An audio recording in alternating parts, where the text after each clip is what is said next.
भगवते वासुदेवाय। आपका पौष माह के महात्म्य की इस श्रृंखला में हार्दिक स्वागत है। तो आइए आज का अध्याय का श्रवण शुरू करते हैं। श्रवण करने से पहले कृपया हमारे चैनल को सब्सक्राइब करें, अधिकाधिक शेयर व लाइक करें और कमेंट बॉक्स में अवश्य लिखें जय श्री विष्णु। श्री पराशर जी बोले, हे मैत्रेय, पृथु के अंतर्धान और वादी नामक दो धर्मज्ञ पुत्र हुए। उनमें से अंतर्धान से उसकी पत्नी शिखंडनी ने हवीरधान को उत्पन्न किया। हवीरधान से अग्निकुलीनाधीशना ने प्राचीन ब्रही, शुक्र, गय, कृष्ण, वज्र और अजिन ये 6 पुत्र उत्पन्न किए। हे महाभाग, हवीरधान से उत्पन्न हुए भगवान प्राचीन ब्रही एक महान प्रजापति थे, जिन्होंने यज्ञ के द्वारा अपनी प्रजा की बहुत वृद्धि की। हे मुने, उनके समय में यज्ञानुष्ठान की अधिकता के कारण प्राचीनाग्र कुश समस्त पृथ्वी में फैले हुए थे, इसलिए वे महाबली प्राचीन ब्रही नाम से विख्यात हुए। हे महामती, उन महीपति ने महान तपस्या के अनंतर समुद्र की पुत्री सवर्णा से विवाह किया। उस समुद्र कन्या सवर्णा के प्राचीन ब्रही से 10 पुत्र हुए। वे प्रचेता नामक सभी पुत्र धनुर्विद्या के पारगामी थे। उन्होंने समुद्र के जल में रहकर 10,000 वर्ष तक समान धर्म का आचरण करते हुए घोर तपस्या की। श्री मैत्रेय जी बोले, हे महामुने, उन महात्मा प्रचेताओं ने जिसलिए समुद्र के जल में तपस्या की थी सो आप कहिए। श्री पराशर जी कहने लगे, हे मैत्रेय, एक बार प्रजापति की प्रेरणा से प्रचेताओं के महात्मा पिता प्राचीन ब्रही ने उनसे अति सम्मान पूर्वक संतानोत्पत्ति के लिए इस प्रकार कहा। प्राचीन ब्रही बोले, हे पुत्रों, देवादिदेव ब्रह्मा जी ने मुझे आज्ञा दी है कि तुम प्रजा की वृद्धि करो, और मैंने भी उनसे बहुत अच्छा कह दिया है। अतः हे पुत्रगण, तुम भी मेरी प्रसन्नता के लिए सावधानता पूर्वक प्रजा की वृद्धि करो, क्योंकि प्रजापति की आज्ञा तुमको भी सर्वथा माननीय है। श्री पराशर जी बोले, हे मुने, उन राजकुमारों ने पिता के ये वचन सुनकर उनसे जो आज्ञा ऐसा कहकर फिर पूछा। प्रचेता बोले, हे तात, जिस कर्म से हम प्रजावृद्धि में समर्थ हो सके उसकी आप हमसे भली प्रकार व्याख्या कीजिए। पिता ने कहा, वरदायक भगवान विष्णु की आराधना करने से ही मनुष्य को निसंदेह इष्ट वस्तु की प्राप्ति होती है और किसी उपाय से नहीं। इसके सिवा और मैं तुमसे क्या कहूँ। इसलिए यदि तुम सदा सफलता चाहते हो तो प्रजावृद्धि के लिए सर्वभूतों के स्वामी श्री हरि गोविंद की उपासना करो। धर्म, अर्थ, काम या मोक्ष की इच्छा वालों को सदा अनादि पुरुषोत्तम भगवान विष्णु की ही आराधना करनी चाहिए। कल्प के आरंभ में जिसकी उपासना करके प्रजापति ने संसार की रचना की है, तुम उन अच्युत की आराधना करो, इससे तुम्हारी संतान की वृद्धि होगी। श्री पराशर जी बोले, पिताजी की ऐसी आज्ञा होने पर प्रचेता नामक 10 पुत्रों ने समुद्र के जल में डूबे रहकर सावधानता पूर्वक तप करना आरंभ कर दिया। हे मुनि श्रेष्ठ, सर्वलोकाश्रय जगतपति श्री नारायण में चित्त लगाए हुए उन्होंने 10,000 वर्ष तक वहीं जल में स्थित होकर देवादिदेव श्री हरि की एकाग्र चित्त से स्तुति की, जो अपनी स्तुति की जाने पर स्तुति करने वालों की सभी मनोकामनाएं सफल कर देते हैं। श्री मैत्रेय जी बोले, हे मुनि श्रेष्ठ, समुद्र के जल में स्थित रहकर प्रचेताओं ने भगवान विष्णु की जो अति पवित्र स्तुति की थी वह कृपया मुझसे कहिए। श्री पराशर जी बोले, हे मैत्रेय, पूर्व काल में समुद्र में स्थित रहकर प्रचेताओं ने तन्मय भाव से श्री गोविंद की जो स्तुति की वह सुनो। प्रचेताओं ने कहा, जिनसे संपूर्ण वाक्यों की नित्य प्रतिष्ठा है, अर्थात जो संपूर्ण वाक्यों के एकमात्र प्रतिपाद्य हैं तथा जो जगत की उत्पत्ति और प्रलय के कारण है, उन निखिल जगनायक परम प्रभु को हम नमस्कार करते हैं, जो आद्य ज्योति स्वरूप अनुपम, अणु, अनंत, अपार और समस्त चराचर के कारण है, तथा जिन रूपहीन परमेश्वर के दिन, रात्रि और संध्या ही प्रथम रूप हैं, उन काल स्वरूप भगवान को नमस्कार है। समस्त प्राणियों के जीवन रूप जिनके अमृतमय स्वरूप को देखकर और पितृगण नित्य प्रति भोगते हैं, उन सोम स्वरूप प्रभु को नमस्कार है। जो तीक्ष्ण स्वरूप अपने तेज से आकाश मंडल को प्रकाशित करते हुए अंधकार को भक्षण कर जाते हैं तथा जो धाम, शीत और जल के उद्गम स्थान है, उन सूर्य स्वरूप नारायण को नमस्कार है। जो कठिनता युक्त होकर इस संपूर्ण संसार को धारण करते हैं और शब्द आदि पांचों विषयों के आधार तथा व्यापक हैं, उन भूमि रूप भगवान को नमस्कार है। जो संसार का योनि रूप है और समस्त देहधारियों का बीज है, भगवान हरि के उस जल स्वरूप को हम नमस्कार करते हैं। जो समस्त देवताओं का हव्य भूख और पितृगण का कव्य भूख मुख है, उस अग्नि स्वरूप विष्णु भगवान को नमस्कार है। जो प्राण, अपान आदि 5 प्रकार से देह में स्थित होकर दिन रात चेष्टा करता रहता है तथा जिसकी योनि आकाश है, उस वायु रूप भगवान को नमस्कार है। जो समस्त भूतों को अवकाश देता है, उस अनंत मूर्ति और परम शुद्ध आकाश स्वरूप प्रभु को नमस्कार है। समस्त इंद्रिय सृष्टि के जो उत्तम स्थान है, उन शब्द, स्पर्श आदि रूप विधाता श्री कृष्ण चंद्र को नमस्कार है। जो अक्षर और अक्षर इंद्रिय रूप से नित्य विषयों को ग्रहण करते हैं, उन ज्ञान मूल हरि को नमस्कार है। इंद्रियों के द्वारा ग्रहण किए विषयों को जो आत्मा के सम्मुख उपस्थित करता है, उस अंतःकरण स्वरूप विश्व आत्मा को नमस्कार है। जिस अनंत में सकल विश्व स्थित है, जिससे वह उत्पन्न हुआ है और जो उसके लय का भी स्थान है, उस प्रकृति स्वरूप परमात्मा को नमस्कार है। जो शुद्ध और निर्गुण होकर भी ब्रह्मवश गुणयुक्त से दिखाई देते हैं, उन आत्म स्वरूप पुरुषोत्तम देव को हम नमस्कार करते हैं। जो अविकारी, अजन्मा, शुद्ध, निर्गुण, निर्मल और श्री विष्णु का परम पद है, उस ब्रह्म स्वरूप को हम नमस्कार करते हैं।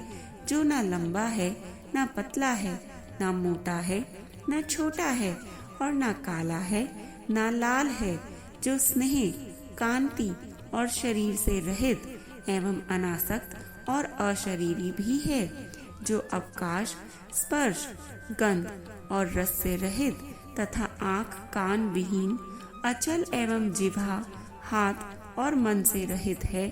जो नाम, गोत्र, सुख और तेज से शून्य तथा कारणहीन है, जिसमें भय, भ्रांति, निद्रा, जरा और मरण इन अवस्थाओं का अभाव है। जो अरज अर्थात रजोगुण रहित, अशब्द, अमृत, अलुप्त अर्थात गति शून्य, अपलुप्त और असंवृत अर्थात अन्नाच्छादित है एवं जिसमें पूर्वापर व्यवहार की गति नहीं है, वही भगवान विष्णु का परम पद है। जिसका ईशन और शासन ही परम गुण है। जो स्वर रूप और अनाधार है तथा जो जिह्वा और दृष्टि का अविषय है, भगवान विष्णु के उस परम पद को हम नमस्कार करते हैं। श्री पराशर जी बोले, इस प्रकार श्री विष्णु भगवान में समाधिस्थ होकर प्रचेताओं ने महासागर में रहकर उनकी स्तुति करते हुए 10,000 वर्ष तक तपस्या की। तब भगवान श्री हरि ने प्रसन्न होकर उन्हें खिले हुए नीलकमल की सी आभायुक्त दिव्य छवि से जल के भीतर ही दर्शन दिया। प्रचेताओं ने पक्षीराज गरुड़ पर चढ़े हुए श्री हरि को देखकर उन्हें भक्ति भाव के भार से झुके हुए मस्तकों द्वारा प्रणाम किया। तब भगवान ने उनसे कहा, मैं तुमसे प्रसन्न होकर तुम्हें वर देने के लिए ही आया हूँ, तुम अपना अभीष्ट वर मांगो। तब प्रचेताओं ने वरदायक श्री हरि को प्रणाम कर जिस प्रकार उनके पिता ने उन्हें प्रजावृद्धि के लिए आज्ञा दी थी, वह सब उनसे निवेदन किया। तदंतर भगवान उन्हें अभीष्ट वर देकर अंतर ध्यान हो गए और वे जल से बाहर निकल कर आ गए। जय हरि विष्णु। श्री पराशर जी बोले, प्रचेताओं की तपस्या में लगी रहने से कृषि आदि द्वारा किसी प्रकार की रक्षा न होने के कारण पृथ्वी को वृक्षों ने ढक लिया और प्रजा बहुत कुछ नष्ट हो गई। आकाश वृक्षों से भर गया था, इसलिए 10,000 वर्ष तक ना तो वायु ही चली और न प्रजा ही किसी प्रकार की चेष्टा कर सकी। जल से निकलने पर उन वृक्षों को देखकर प्रचेतागण अति क्रोधित हुए और उन्होंने रोष पूर्वक अपने मुख से वायु और अग्नि को छोड़ा। वायु ने वृक्षों को उखाड़ उखाड़ कर सुखा दिया और प्रचंड अग्नि ने उन्हें जला डाला। इस प्रकार उस समय वहां वृक्षों का नाश होने लगा।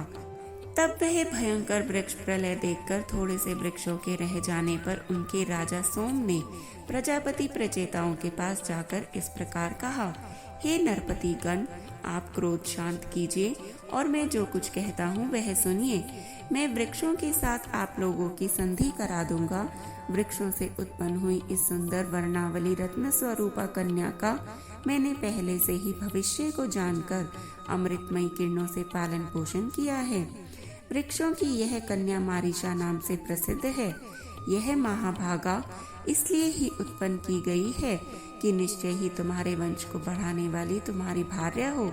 मेरे और तुम लोगों के आधे आधे तेज से इसके परम विद्वान दक्ष नामक प्रजापति उत्पन्न होगा। वह तुम लोगों के तेज के सहित मेरे अंश से युक्त होकर अपने तेज के कारण अग्नि के समान होगा और प्रजा की खूब वृद्धि करेगा। पूर्व काल में वेद वेताओं ने श्रेष्ठ एक कंडू नामक मुनीश्वर थे। उन्होंने गोमती नदी के परम रमणीक तट पर घोर तप किया था। तब इंद्र ने उन्हें तपोभ्रष्ट करने के लिए प्रमलोचा नाम की उत्तम अप्सरा को नियुक्त किया। उस मंजू हासिनी ने उन ऋषि श्रेष्ठ को विचलित कर दिया। उसके द्वारा क्षुब्ध होकर वे 100 से भी अधिक वर्ष तक विषयासक्त चित्त से मंदराचल की कंदारा में रहे। तब हे महाभाग, एक दिन उस अप्सरा ने कंडू ऋषि से कहा, हे ब्राह्मण, अब मैं स्वर्ग लोक को जाना चाहती हूँ। आप प्रसन्नता पूर्वक मुझे आज्ञा दीजिए। उसके ऐसा कहने पर उसमें आसक्ति चित्त हुए मुनि ने कहा, भद्रे, अभी कुछ दिन और रहो। उनके ऐसा कहने पर उस सुंदरी ने महात्मा कंडू के साथ अगले 100 वर्ष तक और रहकर नाना प्रकार के भोग भोगे। तब भी उसके यह पूछने पर कि हे भगवान, मुझे स्वर्ग लोक को जाने की आज्ञा दीजिए, ऋषि ने यही कहा कि अभी और ठहरो। तदंतर 100 वर्ष से कुछ अधिक बीत जाने पर उस सुमुखी ने प्रणय युक्त मुस्कान से सुशोभित वचनों में फिर कहा, ब्राह्मण, अब मैं स्वर्ग को जाती हूँ। यह सुनकर मुनि ने उस विशालाक्षी को आलिंगन करके कहा, आई सुभ्रू, अब तो तू बहुत दिनों के लिए चली जाएगी, इसलिए क्षण भर तो और ठहर। तब वह सुश्रोणी उस ऋषि के साथ क्रीड़ा करती हुई 200 वर्ष से कुछ कम और रही। हे महाभाग, इस प्रकार जब जब वह सुंदरी देवलोक को जाने के लिए कहती, तभी तभी कंडू ऋषि उससे यही कहते कि अभी ठहर जा।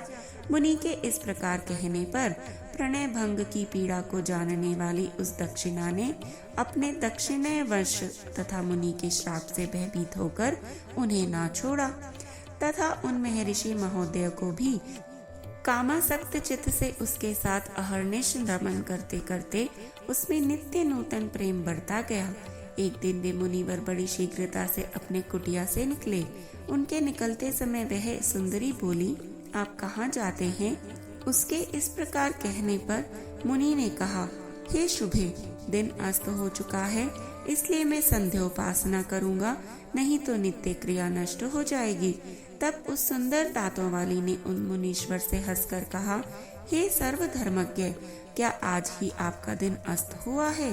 हे विप्र, अनेकों वर्षों के पश्चात आज आपका दिन अस्त हुआ है, इससे कहिए किसको आश्चर्य ना होगा।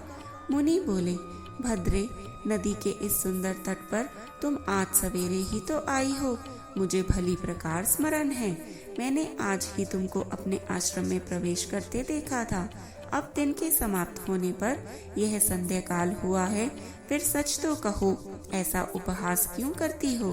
प्रमलोचा बोली, ब्राह्मण, आपका यह कथन है कि तुम सवेरे ही आई हो, ठीक ही है, इसमें झूठ नहीं, परंतु उस समय को तो आज सैकड़ों वर्ष बीत चुके। सोम ने कहा, तब उन विप्रवर ने उस विशालाक्षी से कुछ घबराकर पूछा, अरे भीरू, ठीक ठीक बता, तेरे साथ रमन करते मुझे कितना समय बीत गया? ब्रह्मलोचा ने कहा, अब तक 907 वर्ष 6 महीने और 3 दिन और भी बीत चुके हैं।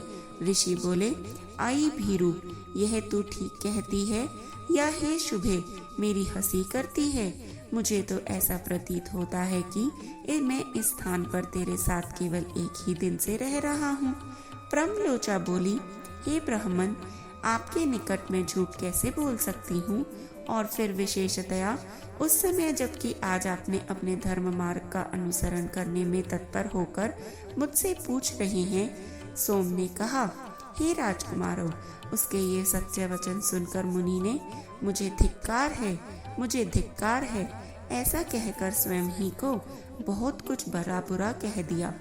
मुनि बोले, अहो, मेरा तप नष्ट हो गया। जो ब्रह्म वेताओं का धन था वह लुट गया और विवेक बुद्धि मारी गई। अहो, स्त्री को तो किसी ने मोह उपजाने के लिए ही रचा है। मुझे ही अपने मन को जीतकर 6 उर्मियों से अतीत पर ब्रह्म को जानना चाहिए। जिसने मेरी इस प्रकार की बुद्धि को नष्ट कर दिया, उस कामरूपी महाग्रह को धिक्कार है। नरक ग्राम के मार्ग रूप स्त्री के संग से वेद वेद्य भगवान की प्राप्ति के कारण रूप मेरे समस्त व्रत नष्ट हो गए। इस प्रकार उन धर्मज्ञ मुनिवर ने अपने आप ही अपनी निंदा करते हुए वहां बैठी हुई उस अप्सरा से यूं कहा, अरे पापिनी, अब तेरी इच्छा जहाँ हो चली जा। तूने अपने भाव भंगी से मुझे मोहित करके इंद्र का जो कार्य था वह पूरा कर लिया। मैं अपने क्रोध से प्रज्वलित हुई अग्नि द्वारा तुझे भस्म नहीं करता हूँ, क्योंकि सज्जनों की मित्रता 7 पग साथ रहने से हो जाती है, और मैं तो इतने दिन तेरे साथ निवास कर चुका हूँ।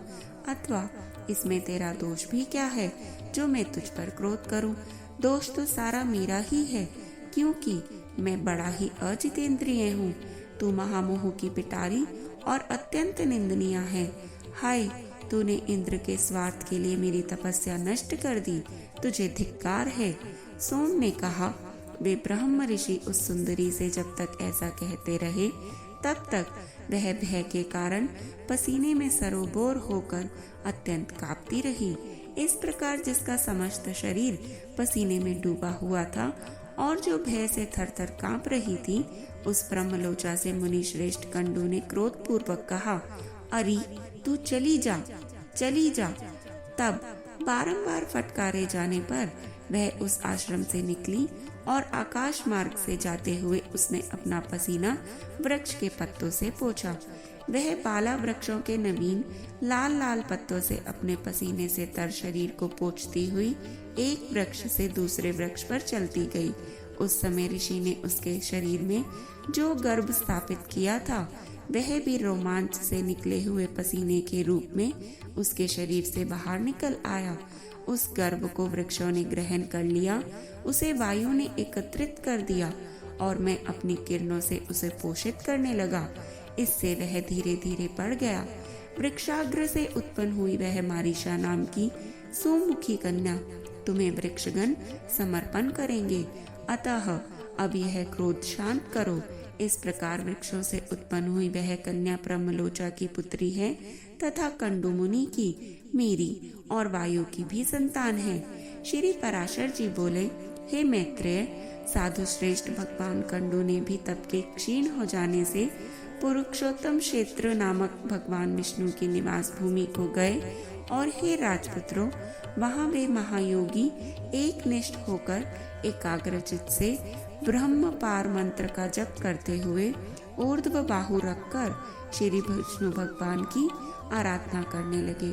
प्रचेतागण बोले, हम कंडू मुनि का ब्रह्म पार नामक परम स्तोत्र सुनना चाहते हैं, जिसका जप करते हुए उन्होंने श्री केशव की आराधना की थी। सोम ने कहा, हे राजकुमार, वह मंत्र इस प्रकार है। श्री विष्णु भगवान संसार मार्ग की अंतिम अवधि है, उनका पार पाना कठिन है। वे पर आकाश आदि से भी पर अर्थात अनंत हैं, अतः सत्य स्वरूप हैं। तपोनिष्ठ महात्माओं को ही वे प्राप्त हो सकते हैं, क्योंकि वे पर अनात्म प्रपंच से भरे हैं तथा पर इंद्रियों के अगोचर परमात्मा हैं और भक्तों के पालक एवं उनके अभीष्ट को पूर्ण करने वाले हैं। वे कारण पंचभूतों के कारण, पंच तन मात्राओं के हेतु, तामस अहंकार और उसके भी हेतु, महतत्व के हेतु, उसके भी हेतु जो कि प्रधान है और उसका भी हेतु जो कि परम हेतु है, और इस प्रकार समस्त कर्म और कर्ता आदि के सहित कार्य रूप से स्थित सकल प्रपंच का पालन करते हैं। ब्रह्म ही प्रभु है, ब्रह्म ही सर्व जीव रूप है और ब्रह्म ही सकल प्रजा का पति, रक्षक तथा अविनाशी है। वह ब्रह्म अव्यय, नित्य और अजन्मा है तथा वही क्षय आदि समस्त विकारों से शून्य विष्णु है, क्योंकि वह अक्षर, अज और नित्य ब्रह्म ही पुरुषोत्तम भगवान विष्णु है। इसलिए उनका नित्य अनुरक्त भक्त होने के कारण मेरे राग आदि दोष शांत हो। इस ब्रह्म पार नामक परम स्तोत्र का जप करते हुए श्री केशव की आराधना करने से उन मुनीश्वर ने परम सिद्धि प्राप्त की।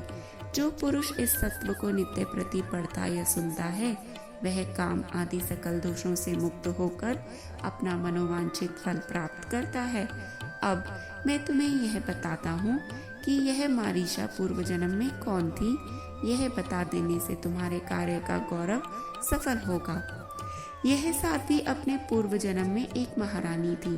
पुत्रहीन अवस्था में ही पति के मर जाने पर इस महाभागा ने अपने भक्ति भाव से विष्णु भगवान को संतुष्ट किया। इसकी आराधना से प्रसन्न होकर विष्णु भगवान ने प्रकट होकर कहा, हे शुभे, वर मांगो। तब इसने अपनी मनोभिलाषा इस प्रकार कह सुनाई, भगवान, बाल विधवा होने के कारण मेरा जन्म व्यर्थ ही हुआ है। हे जगतपते, मैं ऐसी अभागिनी हूँ कि फलहीन ही उत्पन्न हुई। अतः आपकी कृपा से जन्म जन्म में मेरे बड़े प्रशंसनीय पति हों और प्रजापति ब्रह्मा जी के समान पुत्र हों। और हे अधोक्षज, आपके प्रसाद से मैं भी कुल, शील, अवस्था, सत्य, ताक्षिण्य, कार्य कुशलता, शीघ्रकारिता, अविस्वंदिता, उल्टा ना कहना, सत्व, वृद्ध सेवा और कृतज्ञता आदि गुणों से तथा सुंदर रूप संपत्ति से संपन्न और सबको प्रिय लगने वाली अयोनिजा माता के गर्भ से जन्म लिए बिना ही उत्पन्न हो जाऊं। सोम बोले।